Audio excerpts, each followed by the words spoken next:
Data is useless without effective communication. The output is where the story begins. The typical scenario involves running a regression analysis, for instance, on wage determinants like education and experience. What SPSS produces is often a voluminous, unformatted, and cluttered wall of text and numbers, which is far from a research finding. This raw output contains useful information but lacks the structure and formatting required for academic publications. The biggest risk is that this clutter can lead to confusion, obscuring the actual economic narrative and making it difficult to communicate your findings effectively. Think of it like being handed the raw, unedited footage of a movie. The story is in there somewhere, but it's buried under hours of unnecessary material. We need to be the editors. To overcome this, we need a clear goal. Let's define what we're aiming for.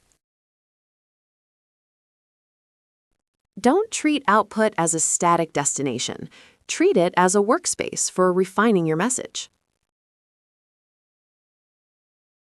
This slide provides a decision map to help you select the right SPSS tool based on your specific formatting goal. If you need to remove clutter, such as logs and notes, the Viewer Outline Pane is your go-to. For swapping rows and columns, especially if a table is too wide, utilize the pivot trays. To apply academic formatting, like changing fonts and borders to APA standards, TableLooks will automate this process efficiently. Finally, when your table is ready for inclusion in a thesis or paper, use the export function to Word or PDF. As an overarching efficiency strategy, remember to never manually retype numbers. Always automate the formatting directly within SPSS first to save time and reduce errors. The overall impact of your research is a product of its statistical significance, its economic meaning, and how well you present it. Poor presentation can diminish the impact of strong findings. The cardinal rule is that a table must be standalone. A reader should understand its structure and content without needing to read a long paragraph of explanation in the main text. APA style is minimalist. It uses no vertical lines and only horizontal lines at the top and bottom of the table and below the header. Clarity is key. Ensure decimals are aligned and use standard notations for significance, such as indicating when a p-value is less than 0.001. Look at the sample table. It's clean and simple. You can immediately see the variables, their means, standard deviations, and correlations without any distracting visual clutter like grid lines or colors. The SPSS viewer window is split into two main parts. On the left is the Outline Pane. This pane provides a tree-like structure of your entire output.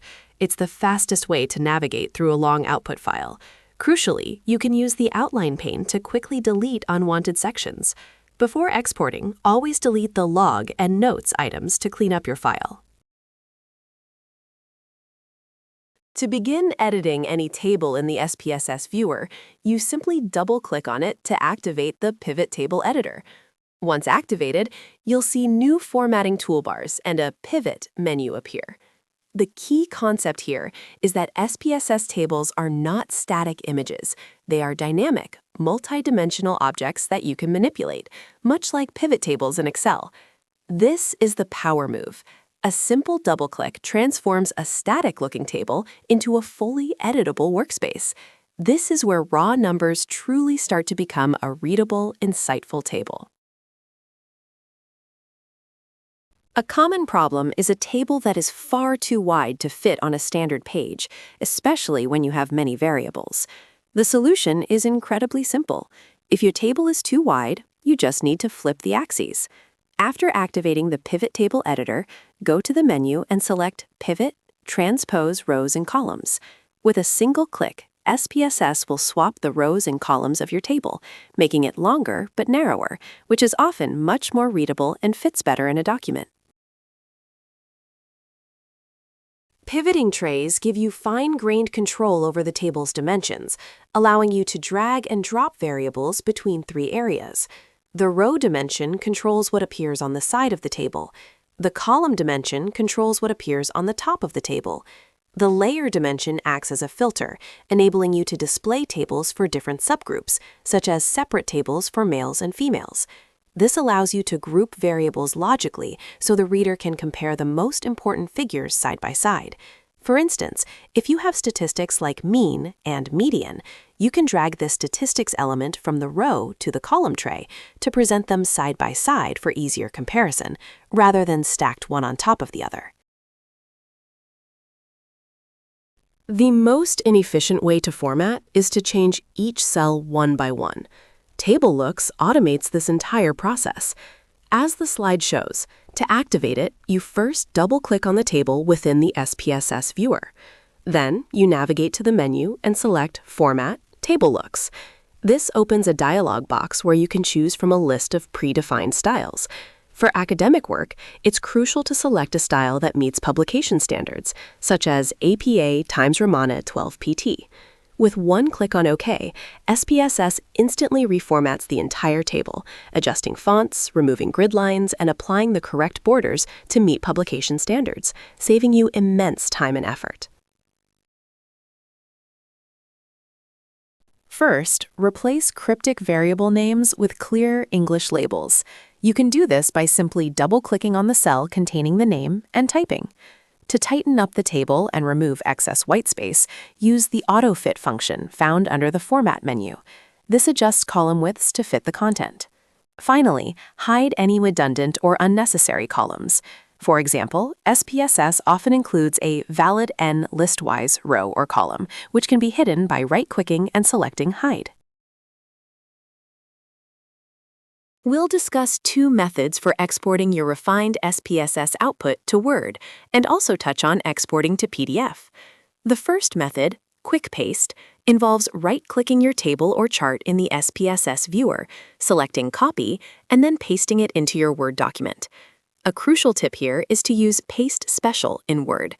This helps prevent unwanted formatting changes and ensures your table looks as intended. The second method is batch export. This is accessed via File Export in SPSS. Within the Export Output dialog box, you'll first select the desired file format, such as Word/RTF. Next, you specify the file name and location where you want to save your export.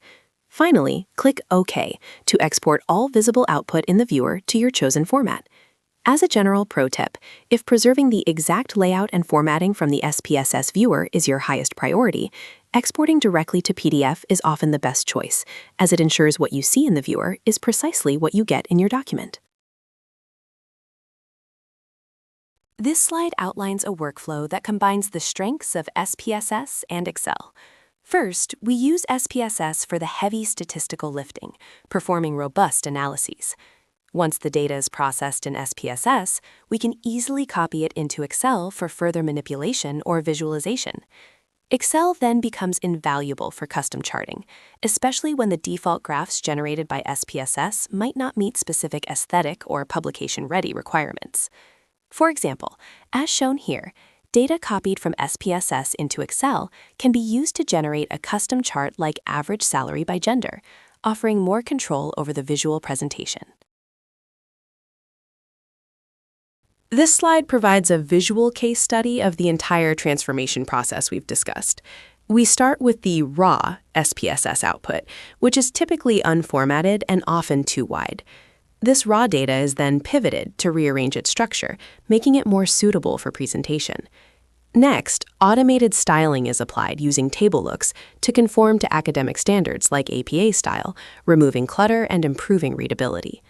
The final refined table demonstrates that with proper formatting, the visual presentation becomes invisible. Only the economic insight truly remains visible and clear to the reader. This entire sequence illustrates how a messy initial output can be transformed into a clean, compelling data story.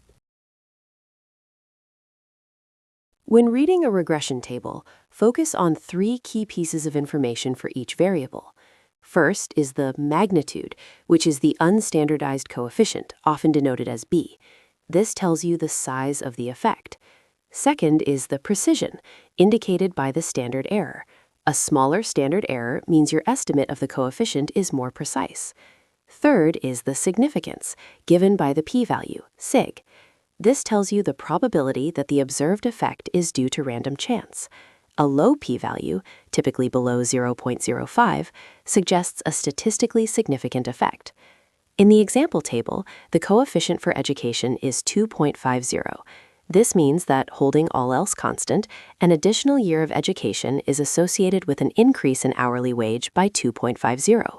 This result is highly significant, as the p-value is less than 0.001. This brings together the entire process, from a messy wall of text to a polished, interpretable result. Let's summarize the key takeaways. This slide provides a cheat sheet for automating repetitive reporting tasks using SPSS syntax. The output-export command, as demonstrated, allows you to programmatically define what content to export, the destination file path, and the format, making it ideal for automating weekly or monthly reports. For more advanced control over your output,